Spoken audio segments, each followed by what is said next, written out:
రండగాడు హౌలగాడు బాగంగాడు దేడి దివానగాడు రేవంత్ రెడ్డి గారు ఈ చెత్తల కొడుకును ఈ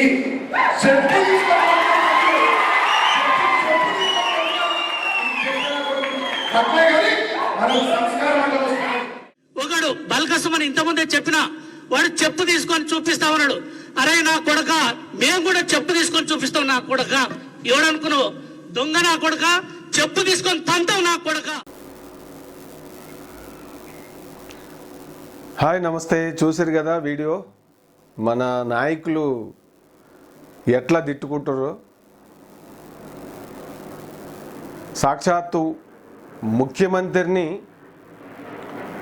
మరి మాజీ శాసనసభ్యుడు బల్కా సుమన్ గారు చెప్పు చూపించి వాళ్ళ పార్టీ మీటింగ్లో ఏదో సందర్భం వచ్చి మరి చెప్పు చూపించి చెప్పుతో కొడతా, నేను కాలుతో తొక్కుతా అంటూ అనాల్సినవన్నీ అనేసి ఇంకా సభ్యత సంస్కారం అడ్డొస్తుంది, తిట్టలేకపోతున్నా అని చెప్పి ఆయన అనడం చాలా విడ్డూరంగా ఉంది. మన తెలంగాణలో ఒక సామెత ఏదో ఉంది కదా, తిట్టను పోరా ముండా కొడక అని అన్నట్లుగా తిట్టాల్సిందంతా తిట్టేసి మరి ఎవరు మెప్పు కోసం ఆయన అంత దారుణంగా మొన్న జరిగిన అసెంబ్లీ ఎన్నికల్లో ఘోర పరాజయాన్ని చూశాడు. ప్రజల తీర్పు అది గౌరవించాలి. ఒక్కసారిగా తెలంగాణ సమాజానికి తన ఉనికిని గుర్తు చేసుకోవడానికి ఇదొక చిన్న చీప్ ట్రిక్కా, లేదంటే మరి సాక్షాత్తు సీఎం రేవంత్ రెడ్డి గారే మొన్న మరి ఒక ప్రెస్ మీట్లో మాజీ ముఖ్యమంత్రి ఆయన్ని కేసీఆర్ గారిని రండా అని తిట్టడం జరిగింది. అది కూడా తప్పే. ఎందుకంటే ముఖ్యమంత్రి స్థాయి వ్యక్తి అలా తిడితే ఇక మరి వేరే నాయకులు తిట్టకుండా ఉంటారా అనేది కూడా ఇక్కడ మనకి ప్రశ్న తలెత్తుతుంది. అయితే ఈ తిట్లు కొత్తగా వచ్చినాయి కాదు మన తెలంగాణ రాజకీయాల్లో, ముఖ్యంగా తెలుగు రాష్ట్రాల్లో. బహుశా దేశవ్యాప్తంగా పోటీ పెడితే మన తెలుగు రాష్ట్రాలు నెంబర్ 1, నెంబర్ 2 ప్లేస్ని, అంటే నాయకులు ప్రజా సమస్యలను గాలికి వదిలేసి ఒకళ్ళు తిట్టుకోవడంలో వ్యక్తిగతంగా దారుణాది దారుణంగా ప్రజలకి ఒక రకమైన ఒక వినోదం కలిగించే విధంగా, ఒక్కోసారి ఏకీభావం కలిగించే విధంగా, మరొకసారి అరే ఇటువంటి దద్దమ్మల్లా మనం ఎన్నుకునింది, వీళ్ళు మన సమస్యల గురించి, రాష్ట్ర సమస్యల గురించి మరి ఏదో చేస్తారని చెప్పి మనం ఓట్లేసి ఎన్నుకుంటా ఉంటే వీళ్ళు అధికారంలో ఉన్న వాళ్ళేమో ప్రతిపక్షంలో వాళ్ళని తిట్టుడు కొంతమంది, అలాగే ప్రతిపక్షంలో ఉన్నవాళ్ళు వాళ్ళ బాసు మెప్పు పొందడం కోసం వాళ్ళ బాసుని తిట్టారని చెప్పి తిట్టడం. మరి ఇవన్నీ చూస్తూ ఉంటే అక్కడ కూడా ఏపీలో కూడా ఇందుకు మినహాయింపు ఏం కాదు. గత ఎన్నికల్లో జగన్ గారు విజయం సాధించినప్పటి నుంచి చంద్రబాబుని తిట్టడం కోసమే కొడాలి నాని గారిని తీసుకున్నాడా, ఇవి ఆయన ఈ పార్టీలోకి రప్పించిండా అన్నట్లుగా ఉంటుంది. ఆ కొడాలి నాని గారు ఆయన తిట్టడం చంద్రబాబు నాయుడు గారిని. గుడ్లో మెల్ల ఏంటంటే నాయకుల పరంగా చూసినప్పుడు ఇక్కడ రేవంత్ రెడ్డి గారు ముఖ్యమంత్రి అవ్వకముందు మరి మిగిలిన వాళ్ళని, ముఖ్యంగా కేసీఆర్ని, కేటీఆర్ని, వాళ్ళని కొంతమంది నాయకుల్ని గట్టిగా ఘాటుగా తిట్టడంలో ఆయనే సాటి అనిపించారు. కేసీఆర్ గారే దీనికి అసలు ఆద్యం పోసారనేది మనందరికీ తెలిసినటువంటి విషయమే. ఈ తిట్ల శాఖ అనేది ఎవరో ఫాదర్ ఆఫ్ తిట్లు ఇన్ పాలిటిక్స్ అని పెడితే ఇక్కడ ఖచ్చితంగా కేసీఆర్ గారికి ఆ క్రెడిట్ పోతుంది. అది తెలంగాణ ఉద్యమం నుంచి అప్పుడు ముఖ్యంగా ఆ లక్ష్యాన్ని సాధించడం కోసం మరి అప్పుడు శత్రువు ఎవరంటే ఆంధ్ర నాయకులు. కాబట్టి వాళ్ళని తిట్టడం కోసం ప్రత్యేకంగా కొన్ని తిట్లే ఆయన నేర్పించేవాడు అని చెప్పి ట్రైనింగ్లో ఏది టీఆర్ఎస్ విభాగం ఏర్పడినప్పుడు కొంతమందికి ఇట్లా తిడితేనే అది ఒక రకమైన ఉద్యమం ముందుకు వెళ్తుంది, లేకపోతే లేదన్నట్టుగా చెప్పి మరి అట్లా తిట్లు పిచ్చిందని చెప్పి ఆయన మీద విమర్శలు చేసిన కొంతమంది నాయకురాంటారు వీడియోలు చూస్తే మనకు అర్థమవుతుంది. ఇప్పుడు కూడా వీడియోలు మనకు ఫుటేజ్ ఉంటాయి. కేసీఆర్ గారు తిట్లు గతంలో తిట్టినాయి చాలామంది నాయకుల్ని, రేవంత్ రెడ్డిని, అలాగే ఆయన తిట్టిన వాళ్ళని అంతకుమించి తిట్టడం. సో ఈ తిట్లు దండగానికి ఫాదర్ ఆఫ్ తిట్లు అంటే ఖచ్చితంగా మనకి కేసీఆర్ గారే ఇక్కడ ఇది వస్తారు. ఏపీలో కూడా మరి పవన్ కళ్యాణ్ని చంద్రబాబు నాయుడిని తిట్టడంలో ఇక ఇద్దరు ముగ్గురు మొత్తం వైసీపీ మంత్రులు కావచ్చు వాళ్ళు కావచ్చు ఇక చెప్పనవసరం పని లేదు. గుడ్లో మెల్ల ఏంటంటే కొంత తిట్ల దండకానికి దూరంగా ఉండే నాయకులు మనం చూసినట్లయితే నాకైతే చంద్రబాబు నాయుడు పవన్ కళ్యాణ్ గారే కనపడతారు కొంతవరకు కంపేర్ విత్ అదర్ లీడర్స్ అనమాట. అలాగే తెలుగుదేశంలో కూడా తక్కువ కాదు, ఒక ఆయన అయ్యన్న పాత్రుడు అని చెప్పి ఉన్నారు.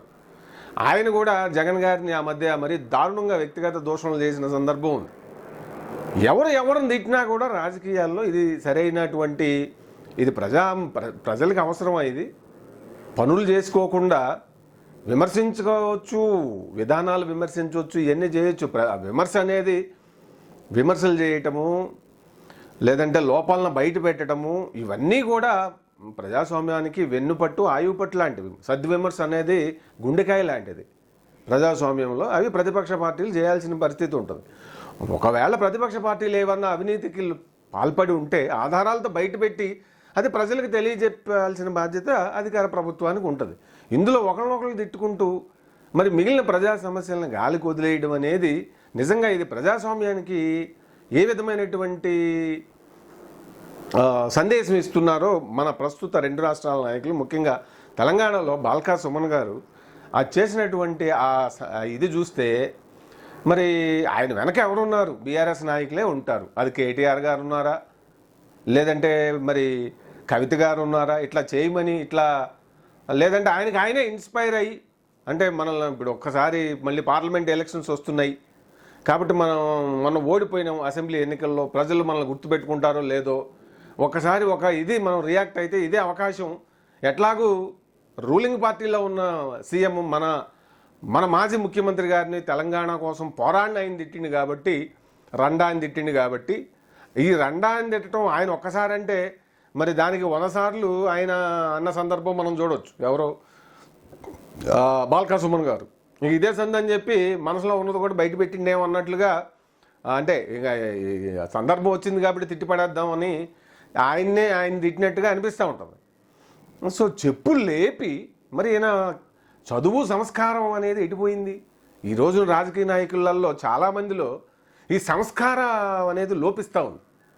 అది క్లియర్గా ప్రజలకు అర్థమవుతుంది, పెద్దల నుంచి పిల్లలకి. సినిమాల ప్రభావం కూడా, ఈ యాక్షన్ సినిమాలు ప్రభావం, ఈ సోషల్ మీడియా ప్రభావం, సో ఇదంతా కూడా నాయకుల మీద పడుతూ ఉంది అనిపిస్తూ ఉంది చూస్తూ ఉంటే. అంటే రాజకీయాలు అనేవి మరి నాయకులు వాళ్ళ వ్యవహార శైలి, వాళ్ళ ప్రవర్తన, వాళ్ళ మాట్లాడే విధానం ఇదంతా కూడా ప్రజలు గమనిస్తారు.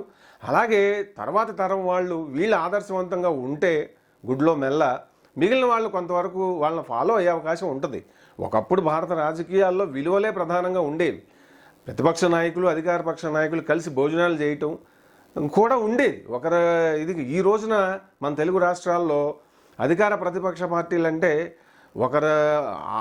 అంటే ఒక ఫ్రెండ్లీ అట్మాస్ఫియర్ ఎక్కడ మనం చూడం. ఒక శత్రు వైఖరి, శత్రుభావం, పగ, ప్రతీకారాలు. అంటే రాయలసీమ ఫ్యాక్షన్ సినిమాల నేపథ్యం లాగా ఆంధ్రాలో అట్లా తయారైనాయి. మరి జగన్ గారు మనం చూసాం, సీఎం అయిన తర్వాత రేవంత్ రెడ్డి గారు ఢిల్లీలో ఆయన పాత స్నేహితులకి, ఈయన మల్కాజ్గిరి ఎంపీ కాబట్టి ఎంపీగా ఉన్నప్పుడు మరి స్వతహాగా ఈయన మంచి కమ్యూనికేటరు, మంచి ఫ్రెండ్లీగా ఉండేటువంటి పర్సన్ కాబట్టి ఆ ఎంపీ అన్నప్పుడు రెండు రాష్ట్రాల వాళ్ళు అక్కడ మీట్ అవుతారు, చాలామంది స్నేహితులు ఉంటారు కదా. ఒక ఎంపీ వైసీపీ ఎంపీ గారు ఒక ఆయన మరి ఢిల్లీలో ఆయన ముఖ్యమంత్రి అయిన తర్వాత తన స్నేహితులకి పార్టీ ఇస్తే కూడా జగన్ గారు అంటే రాజకీయాల్లో ప్రతిదాన్ని వ్యక్తిగతంగా తీసుకోవడం అనేది ఎక్కడి వరకు ఉంటుందనడానికి ఇది ఉదాహరణ. ముఖ్యంగా మనందరికీ తెలిసిందే, అటు జగన్ గారికి కేసీఆర్ గారికి ఉన్నటువంటి ఆ పొలిటికల్ ఫ్రెండ్లీ కావచ్చు, ఏదైనా కావచ్చు, ఇక్కడ జగన్ గారికి రేవంత్ రెడ్డి గారికి మధ్య పొలిటికల్గా లేదనే ఇది మనందరికీ తెలిసినటువంటి విషయమే. సో ఆ వైసీపీ ఎంపీ రేవంత్ రెడ్డి గారు ఇచ్చిన పార్టీకి వచ్చాడు అనే ఒక ఇదిని ఆయన దృష్టిలో పెట్టుకొని, అది ఒంగోలుకు చెందినటువంటి బాలినేని శ్రీనివాసరెడ్డి గారి విషయంకి సంబంధించిందే ఇది. ఆయన అటెండ్ అయినందుకు గాను ఆయన్ని మరి ఎంపీ టికెట్ విషయంలో వెళ్ళి రేవంత్ రెడ్డిని అడుక్కోమని అని చెప్పి ఆయన్నే అడిగి తీసుకోమను, ఆయన ఇత్తరేమో అని ఆయన బాహాటంగా అక్కడ వాళ్ళ ఇది తన అనుంగులు కొంతమంది ఉంటారు కదా, వాళ్ళతో అన్నట్టుగా మనకి అది బయటికి వినపడింది. నిజంగానే జగన్ గారి వ్యవహార శైలి అట్లే ఉంటుంది. అంటే తన పార్టీ వాళ్ళు ఇక తనకి ప్రత్యర్థులు అనుకున్న పార్టీ వాళ్ళతో కలవకూడదు, వాళ్ళతో మాట్లాడకూడదు, వాళ్ళతో ఏం చేయకూడదు అన్నట్టుగానే ఆయన వ్యవహార శైలి ఉన్నట్లుగా మనకి కనబడుతూ ఉంటుంది. అది ఎట్లా ప్రతిపక్ష నాయకులు అధికార పార్టీ నాయకులు కలిసి మేమంతా రాష్ట్ర అభివృద్ధి కోసమే పనిచేస్తున్నాం అనేటువంటి ఒక ఇదిని రాష్ట్ర ప్రజలకు ఇవ్వాల్సిన బాధ్యత ఉంటుందా ఉండదా? అది ఏపీ కావచ్చు, తెలంగాణ కావచ్చు. సో ఇక్కడ బాల్కా సుమన్ విషయంలో మాత్రం ఇది తీవ్రంగా ఖండించాల్సినటువంటి విషయం. అలాగే మరి మిగిలిన నాయకులు కూడా అటు బీజేపీ పార్టీ ఈ తిట్ల వ్యవహారాల్లో ప్రతి పార్టీలో కూడా ఉన్నారు. బీజేపీలో ఉన్నారు, బీఆర్ఎస్లో ఉన్నారు, కాంగ్రెస్ పార్టీలో ఉన్నారు.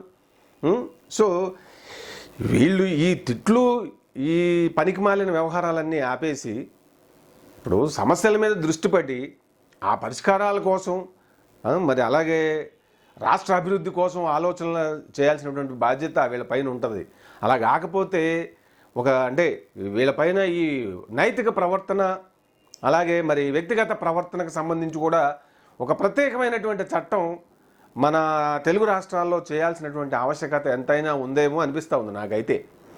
సో ఆయన తిట్టాల్సిందంతా తిట్టేసి బాల్కా సుమన్ గారు మరి ఇంకా సంస్కారం అడ్డో వస్తుందని అనటం అయితే నేనైతే అది ఖండిస్తున్నా. ఒక సీఎంను పట్టుకొని ఓపెన్గా అట్లా తిట్టడం, దాని వెనక ఆయన ఉనికిని కాపాడుకునే ప్రయత్నమా, తన వెనక అధికార ప్రతిపక్ష పార్టీలో అండ్ మరి కేటీఆర్ కానీ కేసీఆర్ కానీ మెప్పించడం కోసం చేశారా, లేదంటే మరి ఆ కుటుంబ సభ్యులు కల్వకుంట్ల వారి కుటుంబ సభ్యులు ఎవరన్నా ఆయనకి కానీ మేము చూసుకుంటాం, నువ్వు గట్టిగా వదులు మంచి ఇది అని ఒక తిట్టు ఇదయ్యేటట్టుగా చేయి అని చెప్పారా? మరి తిడతమే వీళ్ళ నాయకత్వమా అనేది కూడా ఆలోచించుకోవాలి. ఎందుకంటే పిహెచ్డి చదివిన బాల్కా సుమన్ ఇట్లా ప్రవర్తించటం, చదువురాని వాళ్ళు కూడా ఇట్లా ఇంత దారుణంగా ప్రవర్తించరేమో, అవునా కదా? అంత ఇదిగా ఆయన ప్రవర్తించిన విధానాన్ని తీవ్రంగా ఖండిస్తున్నాం. అలాగే ఎక్కడైనా అక్కడ తెలుగు రాష్ట్రాల్లో ఎక్కడైనా కూడా ఈ తిట్ల వ్యవహారాలు ఇటువంటి నాయకులను మనం మరి ఎన్నుకుంటున్నందుకు మనం సిగ్గుపడాలి. సో మనల్ని ప్రతిసారి సిగ్గుపడేలాగా వీళ్ళు చేస్తూ ఉన్నారు. కాబట్టి ఇక నుంచి అయినా రాబోయే ఎన్నికలైనా ఏ ఎన్నికలైనా మరి అభ్యర్థుల యొక్క వ్యక్తిగత ప్రవర్తనకు సంబంధించి ఒక ప్రత్యేకమైన చట్టం మన తెలుగు రాష్ట్రాల్లో చేయాలేమో అనిపిస్తూ ఉంది నాకైతే. సో మీరేమంటారు? ఈ నాయకులు నైతిక ప్రవర్తనకు సంబంధించి వీళ్ళు ఆదర్శవంతంగా ఉండాలంటే ఏ విధమైన చట్టం చేస్తే బాగుంటుంది అనుకుంటున్నారు? మీరు కూడా మీ వీడియో చూస్తున్న వాళ్ళందరూ మీ అభిప్రాయాన్ని షేర్ చేసుకుంటే బాగుంటుంది. సరే, ఇక చివరగా మన హాస్యానికి రారాజు జంధ్యాల గారు ఆయన ఏది చేసినా మరి జన వినోదం కోసం చేస్తారు. ఒక సినిమాలో తిట్లతో ఒక పాట ఆయన చాలా గొప్పగా చిత్రీకరించారు. చివరిగా ఆ పాట చూడండి. అంటే ప్రతిభ ఉంటే నెగిటివ్ను కూడా ఒక వినోదాత్మకంగా తీర్చిదిద్దొచ్చు అని చెప్పడంలో జంధ్యాల గారు ఎక్స్పర్ట్ ఆయన. ఎందుకంటే ఆయన సినిమాలు కానీ అవి కానీ హాస్యాన్ని కింగ్ అంటే అంతకుముందు కమెడియన్స్ అంటే జస్ట్ ఒక ప్రధాన కథలో ఉప క్యారెక్టర్గా ఉండేవాళ్ళు. కానీ జంధ్యాల గారు దర్శకులు అయిన తర్వాత మరి రాజేంద్ర ప్రసాద్తో కామెడీని కూడా ఒక హీరోయిజం చేసి తీసుకొచ్చినటువంటి టాలెంటెడ్ డైరెక్టరు. సో ఆయన మరి ఆయనదైన శైలిలో చేసినటువంటి ఆ పాటలో కొద్దిగా మీకోసం అంటే తిట్లు సందర్భం వచ్చింది కదా, ఆ ఇది మీరు చివరగా ఆ వీడియో చూడండి.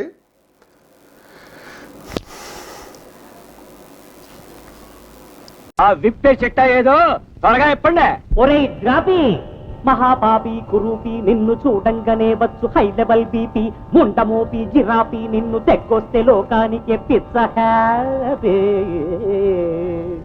అంక చండాలుడా పంక బధిరాంధుడా పరమ పాపిష్ఠ నికృష్ట దుష్టాత్ముడా, నీ నీచ రూపంబు చూడంగ పాపంబు, నీ కంఠనాళంబు కక్కోసు గొట్టంబు, నీ కళ్ళలో ముళ్ళు, నీ బుర్రలో బురద, నీ పల్పులే చెత్త, నీ జన్మ డ్రైనేజీ, నువ్వో దగుల్బాజీ ఎబ్రాసి చప్రాసి సన్నాసి. అశుద్ధ స్వరూప అబద్ధ ప్రలాప పింగు బొంగైన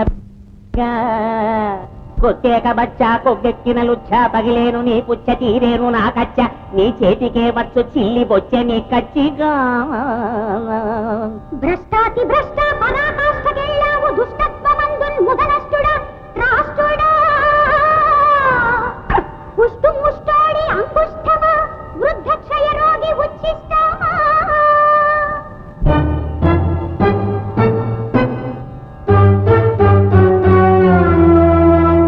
ఒరే పళ్ళకిచ్చి అరే చిల్లి గోచి నీ పిచ్చి పోగొట్టగా టచ్చి ఇస్తాను పెంటచ్చిగా